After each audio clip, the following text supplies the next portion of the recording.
శ్రీమాత్రే నమ. జయ గురు దత్తాత్రేయ నమ.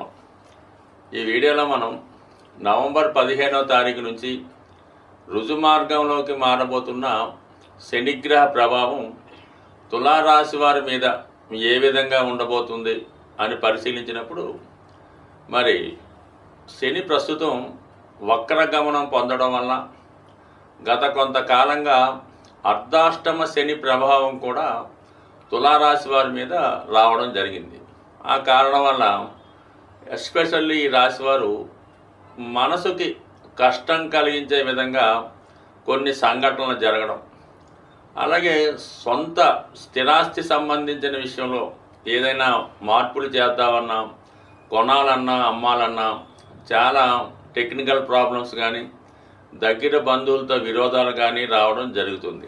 అంటే ఏదన్నా సాల్వ్ అయిపోయింది, పరిష్కారం అయిపోయినటువంటి సమస్యలు తిరిగి ప్రారంభమై మన అదృష్టం దురదృష్టంగా మారడం జరుగుతూ ఉంటుంది ఈ తులారాశి వారికి. అయితే ప్రస్తుతం నవంబర్ 15 నుంచి రుజుమార్గంలోకి మారబోతున్న శనిగ్రహ ప్రభావం పంచమ స్థానం మీద సంపూర్ణంగా తన ఫలితాన్ని ఇవ్వడం జరుగుతుంది. అంటే ఇప్పుడు ఏమవుతుందంటే, ఎప్పుడైతే డైరెక్ట్గా శని భగవానుడు వచ్చాడో తను లాభస్థానాన్ని కూడా వీక్షించడం జరుగుతూ ఉంటుంది. అలాగే తృతీయ దృష్టితో సప్తమ భావాన్ని వీక్షించడం జరుగుతుంది. సో ఈ రెండు కారణాల వల్ల జాతకుడికి ముఖ్యంగా గత కొంతకాలంగా ప్రయత్నం చేస్తున్నటువంటి వివాహ ప్రయత్నాలు ఈ సమయంలో సక్సెస్ అవ్వడం జరుగుతుంది. అయితే ఇప్పుడు కుదిరినటువంటి వివాహం కూడా మీకు లాభసాటిగా అనుకూలంగా ఉండే అవకాశం ఉంటుంది. అంటే మనకి గత కొంతకాలంగా పంచమంలో ఉన్నటువంటి శని భగవానుడు వివాహ విషయంలో ఒక నిర్ణయానికి రాకుండా కన్ఫ్యూజ్ చేయడం జరిగింది. సో ఆ కారణం వల్ల ఏంటంటే ఏదో వివాహ ప్రయత్నాలు దగ్గరగా రావడం, మిస్ అవ్వడం, ఈ విధంగా రావడం జరిగింది. వక్రగమనంలో ఉన్నప్పుడు కన్ఫ్యూజ్గా ఒకేసారి వస్తే 2 సంబంధాలు రావడం, ఈ విధంగా జరిగింది.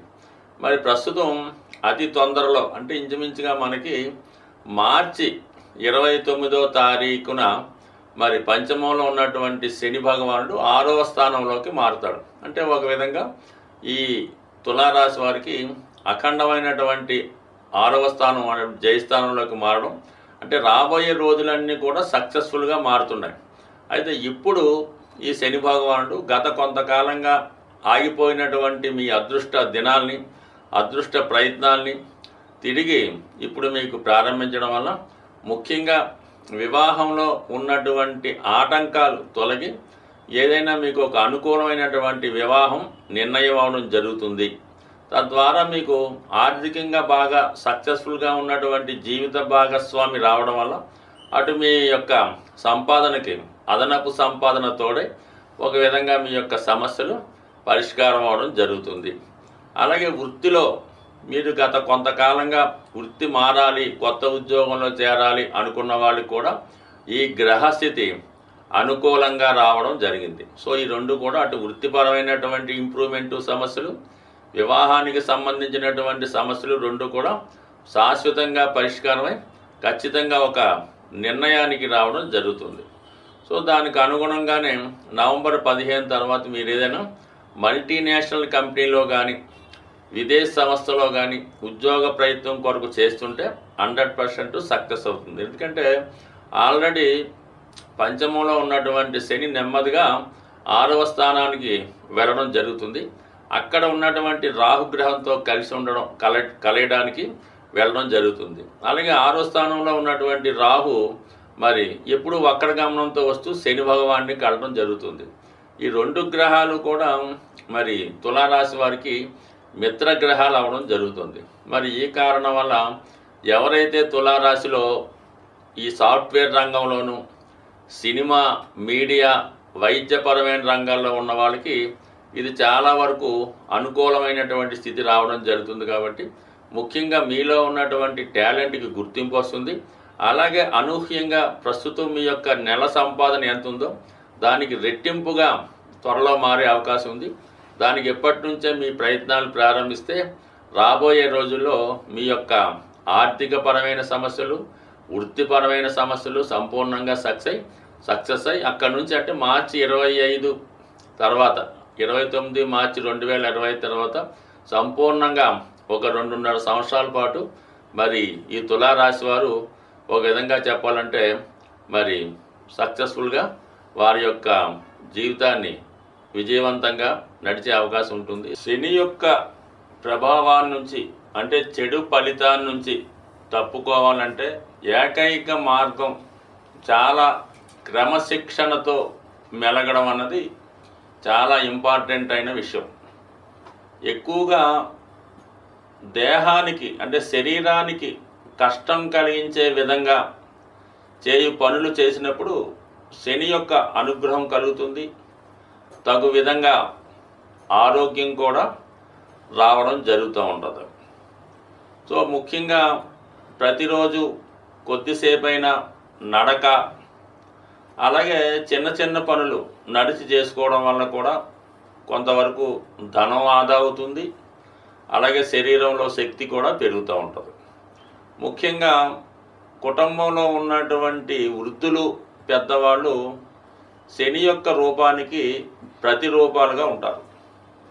ఎట్టి పరిస్థితుల్లో కూడా కుటుంబంలో పెద్దల్ని అశ్రద్ధ చేయకుండా వారికి తగు విధంగా సహాయపడుతూ వాళ్ళ అవసరానికి ఏదైనా జీవితంలో అంటే కనీసం రోజుకి ఒక్కసారైనా వాళ్ళని పరామర్శించడం, వాళ్ళకి ఏవైనా అవసరాలు ఉన్నాయా, ఏవైనా వస్తువులు కావాలా అని తెలుసుకోవడం వల్ల కూడా శనిగ్రహ అనుగ్రహం జాతకుడికి లభిస్తూ ఉంటుంది.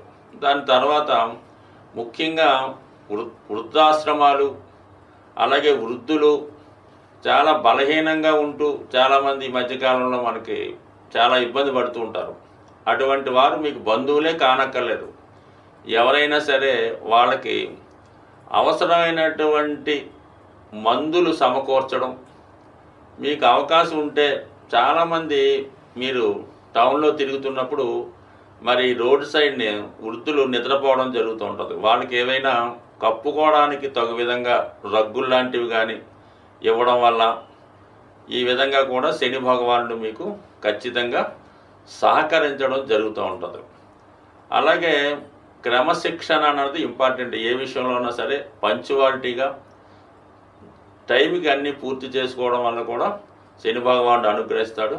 అయితే శని యొక్క అనుగ్రహానికి అనుకూలమైనటువంటి సమయం ఇది. అదృష్టవశాత్తు మనకి ఇప్పుడు ఈ కార్తీక మాసం మనకి దీపావళి మర్నాడు నుంచే ప్రారంభం అవడం జరుగుతుంది. కాబట్టి ఎవరైనా సరే వీలైతే ఈ కార్తీక మాసంలో వచ్చే 30 రోజులు విధి విధానంగా ఏ సమయమైనా పర్లేదు ఒక్కసారి శివాలయాన్ని దర్శించుకోవడం, ఏదో ఒక దీక్ష తీసుకోవడం మంచిది. లేదంటే 4 సోమవారాలు, 4 మంగళవారాలు, 4 లక్షవారాలు ఈ విధంగా వీలైతే ఉపవాసం ఉండి మరి ఆ భగవంతుణ్ణి మనసారా ఆరాధించడం వల్ల అటు శివుని యొక్క అనుగ్రహానికి అటు విష్ణుమూర్తి అనుగ్రహానికి పాత్రులవుతారు.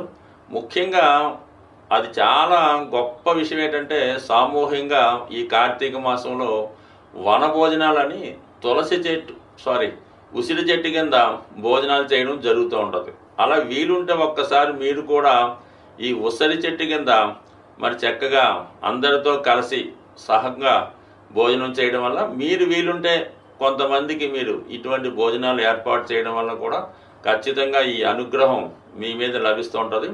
అలాగే ఈ కార్తీక మాసంలో లక్ష్మీ అమ్మవారికి ఈ ఉసిరికాయలు అంటే పెద్ద ఉసిరికాయలు కనీసం అంటే లెక్కతో సంబంధం లేదు, కొన్ని అమ్మవారికి సమర్పించి అవి మీ దగ్గర మీ ఇంట్లో దాచుకొని వీలైనప్పుడు దాన్ని ఉపయోగించడం వల్ల కూడా మరి లక్ష్మీ అనుగ్రహం, శివుని అనుగ్రహం ఇవన్నీ కూడా ఈ కార్తీక మాసంలో మీకు లభిస్తూ ఉంటాయి. కాబట్టి ఎవరి ఆచారాన్ని బట్టి ఎవరి అవకాశాన్ని బట్టి విధి విధానంగా ఇది పాటించండి. ఇవేమీ చేయలేము అనుకున్న వాళ్ళు కేవలం ఓం నమశివాయ అనే శివపంచాక్షరి మంత్రాన్ని, దానికి ఏమీ సమయం అక్కర్లేదు, మాసము అక్కర్లేదు, నెల అక్కర్లేదు, మీకు ఎప్పుడు తోస్తే అప్పుడు ఈ యొక్క మంత్రాన్ని మీరు కనీసం మీకు ఎన్నిసార్లు వీలైతే అన్నిసార్లు మనసులో అనుకున్నా సర్లేదు, బయటికి అనుకున్నా పర్లేదు, ఖచ్చితంగా చేయడం వల్ల మరి ఎంత రుణ బాధలు ఉన్నా ఎంత ఈది బాధలున్నా